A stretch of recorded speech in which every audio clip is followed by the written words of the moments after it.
জয় বাংলা, জয় বাংলা। সবাইকে শুভেচ্ছা জানিয়ে আমি আমার ছোট্ট বক্তব্য পেশ করব। আমার পূর্ববর্তী বক্তারা বিস্তারিতভাবে সমস্ত কিছু বলেছে।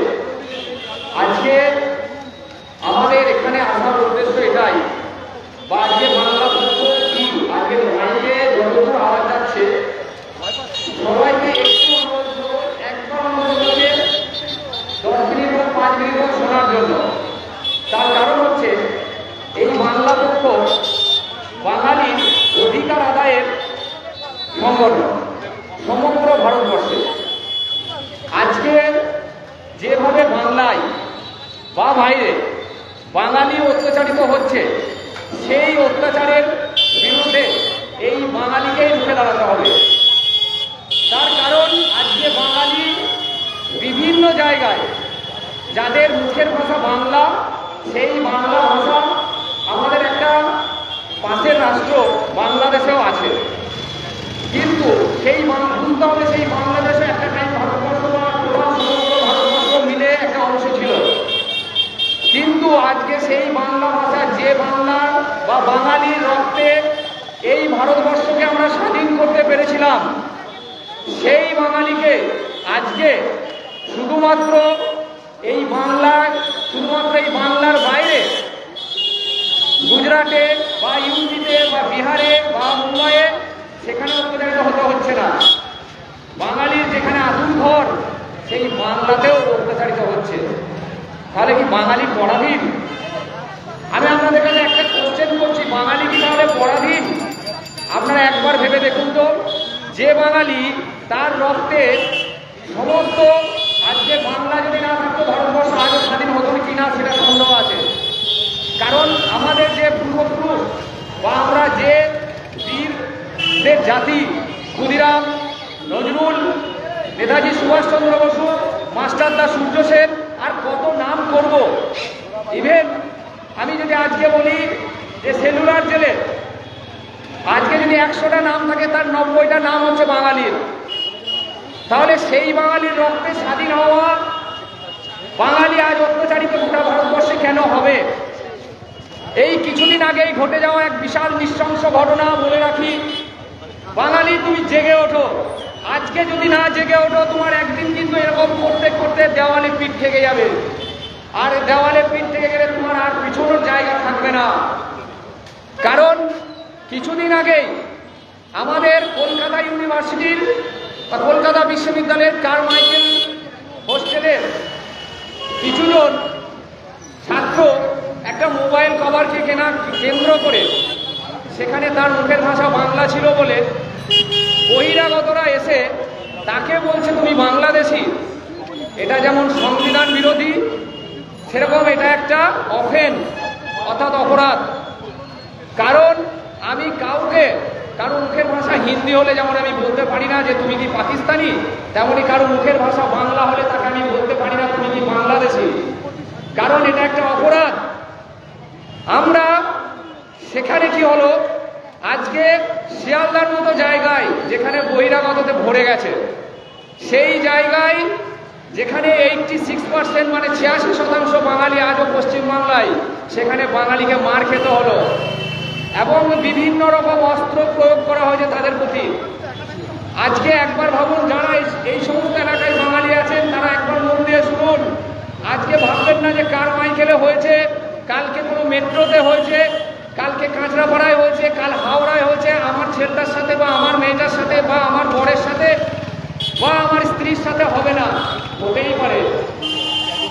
কারণ যেভাবে কারমাইকেলে মেধাবী স্টুডেন্টদেরকে শুধু বাংলা বলার জন্য, তাদের মুখের ভাষা বাংলা ছিল বলে তাদেরকে নৃশংসভাবে মারা হয়। কেন? কারণ তারা বাংলা বলেছে। তাই বলি সমস্ত বাঙালিকে আজকে এই বাংলা পক্ষের হাত শক্ত করুন। কারণ এই বাংলা পক্ষ অবশ্যই এক রাজনৈতিক, কিন্তু বাংলা পক্ষ ভোট ভিক্ষা করে না। বাঙালি চাই, এই বাংলা পক্ষ চাই বাঙালির হাত শক্ত করে এই বাংলায় ভূমিপুত্র সংরক্ষণ করতে।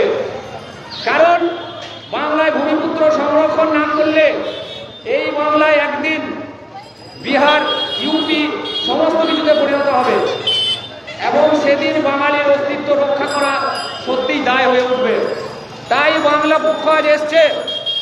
আজকে এই বুড়া বাজারে বাংলা পক্ষ এসছে। সমস্ত বাঙালির কাছে আমার আবেদন যে আপনারা ভূমিপুত্র সংরক্ষণের জন্য এই বাংলা পক্ষের হাত শক্ত করুন। আমরা বারবার অনেক চেষ্টা করে অনেক সরকারি পরীক্ষায় বাংলা বাধ্যতামূলক করিয়েছি।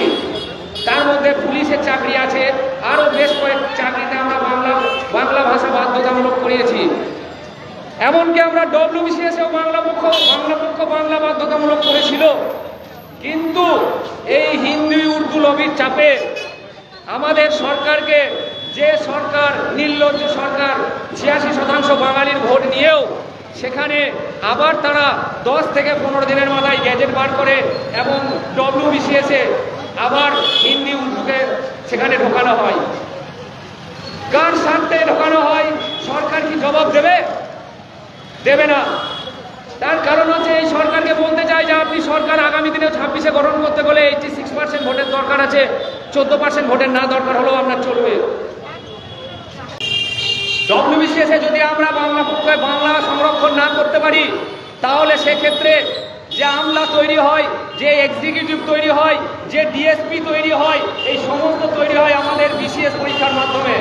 কারণ এই বিসিএস পরীক্ষা, ডব্লিউবিসিএস পরীক্ষা হচ্ছে আমাদের রাজ্যের সর্বোচ্চ পরীক্ষা, যে পরীক্ষা মাধ্যমে এসডিও, বিডিও, পরবর্তীকালে প্রমোশনে ডিএম, এসডিপিও, এসপি হওয়া যায়।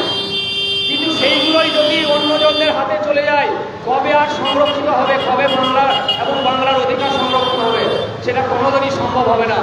তাই এখানে সমস্ত আপামর বাঙালিকে বলছি, পথচালিত মানুষকে বলছি এবং যারা দোকানদাররা আছেন বাঙালি ভাই, তাদের সবাইকে বলে রাখি যে আপনারা এই বাংলা পক্ষের হাত শক্ত করুন, বাংলা পক্ষে যোগদান করুন।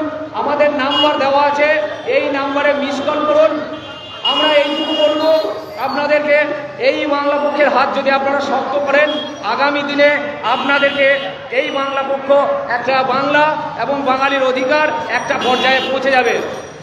কারণ এই বাংলা বা এই বাংলা পক্ষ একদিন এই বাংলা পক্ষই সরকার গঠনে সব থেকে বড় ভূমিকা নেবে। কারণ এই বাংলা পক্ষের হাতেই শক্তি থাকবে যে কে সরকারে আসবে। তাই বলে রাখি আপনাদেরকে যে বাঙালি বিভিন্ন জায়গায় আক্রান্ত হচ্ছে। বাঙালি কিন্তু অতি সহনশীল জাতি, অতিথিপরায়ণ জাতি, কিন্তু এটাও ভাবার বিষয় নয় যে সবসময় অতিথিপরায়ণ বা সহনশীল আমাদেরকে থাকতে হবে। আমাদের হাত পা কেউ বেঁধে রেখে দেয়নি। তার কারণ হচ্ছে এর আগেও বাংলা ও বাঙালি হিংস্রতা দেখিয়েছে। ওই জন্য নামগুলো বললাম, নেতাজি সুভাষচন্দ্র বসু, ক্ষুদিরাম, মাস্টারদা সূর্য সেন, বিপ্লবী রাসবিহারী বসু, তো তারা ছিলেন।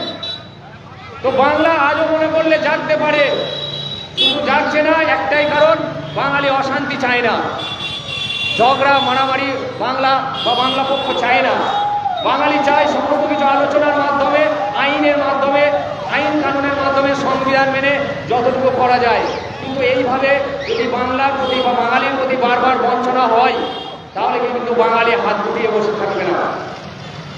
এই বলে আমার বক্তব্য শেষ করব। সবাইকে লাস্টে একটাই অনুরোধ, যারা মন দিয়ে শুনছিলেন এবং যতদূর আমার মাইকের আওয়াজ যাচ্ছে তাদেরকে অসংখ্য ধন্যবাদ এবং এই শুভ সন্ধ্যা সবাইকে আবার শুভ সন্ধ্যা জানিয়ে আমার বক্তব্য শেষ করছি। জয় বাংলা, জয়